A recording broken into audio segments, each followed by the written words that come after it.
لوح محفوظ وہ عظیم محفوظ تختی ہے جس پر ساری کائنات کی تقدیر اور تا قیامت کائنات میں ہونے والے واقعات کو تخلیق کائنات سے 50,000 سال پہلے ہی لکھ دیا گیا۔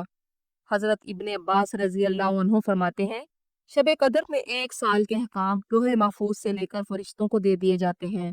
فرشتے اسی لوح سے احکامات لے کر دنیا میں کام کرتے ہیں۔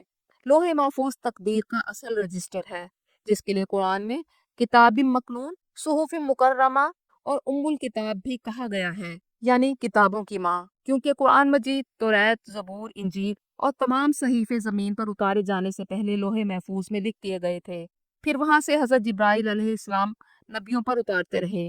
صحیح مسلم کی روایت ہے، رسول کریم صلی اللہ علیہ وآلہ وسلم نے فرمایا، اللہ تعالیٰ نے سب سے پہلے قلم پیدا فرمایا، پھر اس کو حکم دیا کہ لکھ۔ اس نے لکھ دیا جو قیامت تک ہونے والا ہے۔ ترمذی شریف کی روایت ہے کہ تقدیر پر ایمان لانا ایمان کے 6 ارکان میں شامل ہے۔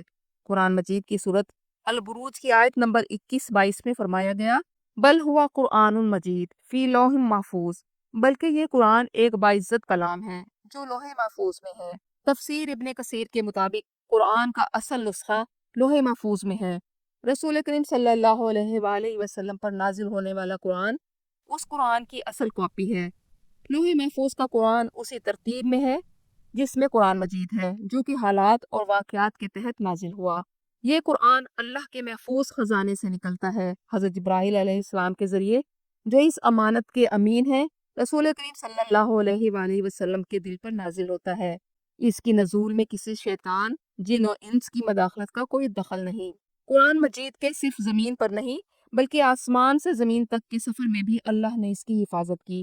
جب لوح محفوظ سے قرآن مجید کا نزول شروع ہوا تو آسمان کو غیر معمولی طور پر محفوظ بنا دیا گیا تاکہ جنات اور شیطان وہیں تک نہ پہنچ سکیں۔ قرآن کے نزول سے پہلے جن اور شیاطین آسمان تک جاتے تھے، وہ فرشتوں کی گفتگو سن کر کاہنوں اور جادوگروں تک پہنچاتے تھے، اور کاہن پھر لوگوں کو دھوکہ دیتے تھے۔ لیکن جب نزول قرآن شروع ہوا اور شیاطین اوپر گئے تو انہوں نے دیکھا کہ اب آسمان پر پہرے لگے ہوئے ہیں، یعنی کسی کو اوپر جانے کی اجازت نہیں۔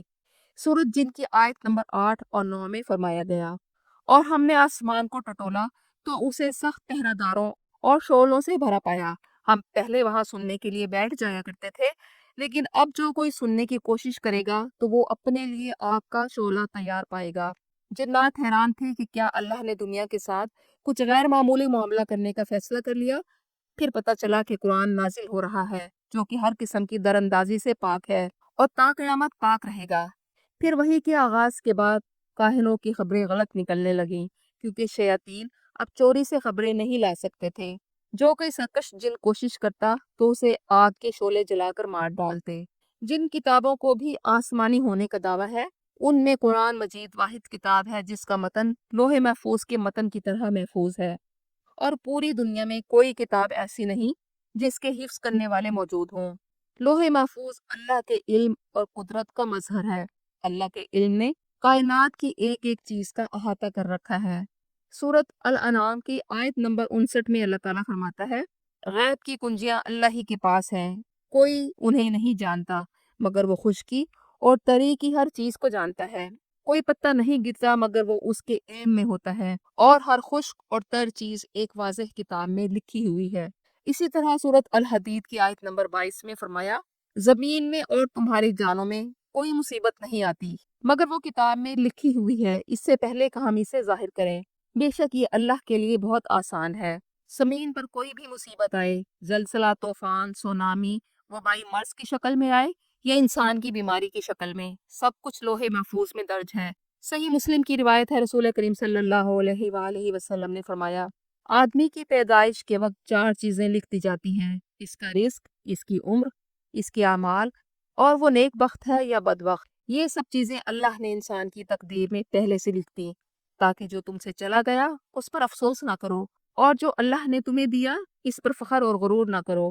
انسان کی اصل تقدیر لوح محفوظ میں ہے۔ اللہ تعالیٰ ہر چیز کا ازلی علم رکھتا ہے۔ وہ ہر انسان کے اعمال کے بارے میں پہلے سے جانتا ہے کہ وہ انسان نیکی یا گناہ کا کام کرے گا تو اسے پہلے ہی لوح محفوظ میں لکھ دیا گیا۔ انسان مجبور نہیں ہے، اللہ نے انسان کو اختیار دیا ہے۔ انسان اپنے اعمال، اپنے فیصلوں، نیتوں اور کوششوں کا خود ذمہ دار ہے، لیکن انسان کے ان اعمال کے حتمی نتائج اللہ کی مرضی اور اس کے ازلی علم کے تابع ہیں۔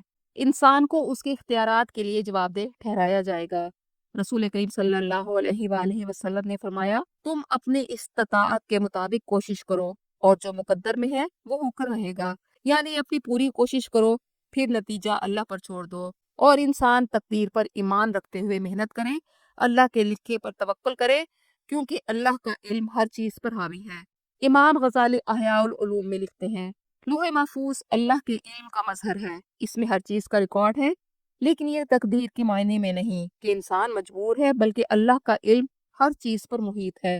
اللہ نے لوح محفوظ میں ہر چیز کا فیصلہ لکھ دیا، لیکن انسان کو اختیار دے کر آزمایا جاتا ہے۔ جامع ترمذی کے مطابق رسول کریم صلی اللہ علیہ وآلہ وسلم نے فرمایا، دعا تقدیر کو بدل دیتی ہے اور نیک اعمال عمر میں اضافہ کرتے ہیں۔ حضرت علی رضی اللہ عنہ سے روایت ہے، رسول کریم نے فرمایا، جلدی صدقہ کیا کرو کیونکہ یہ مصیبت کو روک دیتا ہے۔ گویا جو مصیبتیں اور بلائیں انسان کو پہنچنے والی ہیں، اس کے ایک عمل صدقہ دینے سے اللہ تعالیٰ انہیں ٹال دیتا ہے اور عمر اور رزق میں کشادگی اور برکت دیتا ہے۔ اگر لوح محفوظ کو سائنس کی نظر سے سمجھنے کی کوشش کریں تو سائنس کے بگ ڈیٹا اور آرٹیفیشل انٹیلیجنس کی شکل میں انسانی معلومات کے ذخیرے کو محفوظ کرنا شروع کیا ہے۔ کمپیوٹرز اور سرورز میں اربوں ٹیرا بائٹس موجود ہیں جو دنیا کی تاریخ، لوگوں کے رویوں اور آنے والے وقت کی پیش گوئیوں کے لیے استعمال ہوتی ہیں۔ فزکس کے ماہرین بتاتے ہیں کہ کائنات میں ہونے والی ہر چیز ایک ریکارڈ کی صورت میں موجود ہے، جسے ہولوگرافک یونیورس تھیوری بھی کہتے ہیں، اور کائنات میں ہونے والا کوئی بھی عمل ضائع نہیں ہوتا، بلکہ ہر حرکت، آواز اور ہر روشنی کائنات میں محفوظ ہو جاتی ہے۔ یہ سائنسی خیال لوح محفوظ کے اس تصور کے قریب تر ہے کہ سب کچھ ایک عظیم ریکارڈ میں درج ہے، بالکل ایسے جیسے انسان کے ڈی این اے میں انسان کی زندگی کی ساری تفصیلات موجود ہوتی ہیں، اور انسان کے ایک ڈی این اے میں اتنی انفارمیشنز ہوتی ہیں کہ ان سے لائبریری بھر جائے۔ یوں کہا جا سکتا ہے کہ انسان کے اندر ایک ذاتی لوح محفوظ ہے جس میں اس کی تقدیر جسمانی لکھی گئی ہے۔ سائنس اپنی محدود عقل کے ذریعے اشارے دیتی ہے کہ کائنات میں ایک عظیم ریکارڈ سسٹم ہے، لیکن لوح محفوظ میں اللہ نے ازل سے ابد تک کی مکمل اور بے خطا معلومات لکھ دی ہیں۔ لوح محفوظ کی بناوٹ اور شکل کے بارے میں کچھ اسرائیلی روایات اور غیر مستند اور ضعیف احادیث ہے کہ اللہ نے اسے سفید موتی سے بنایا اور اس کے صفحات یاقوت سے اور قلم نور سے بنایا گیا، اور اللہ تعالیٰ دن اور رات میں 360 مرتبہ اس پر نظر کرتے ہیں۔ یہ روایت امام ابن اساکر نے تاریخ دمشق میں بیان کی ہے اور ابن کثیر میں بطور ذکر ملتی ہے، مگر آئمہ حدیث اور مفسرین قرآن نے اسے ضعیف اور من گھڑت کہا ہے۔ لوح محفوظ کو سائنس اور فزکس سے نہیں سمجھا جا سکتا، اس کا تعلق مابعد الطبیعیات سے ہے، اور غیب کی چیزوں کا تعلق ایمان سے ہوتا ہے۔ لوح محفوظ پر ایمان لانا عقیدہ اسلام کا حصہ ہے۔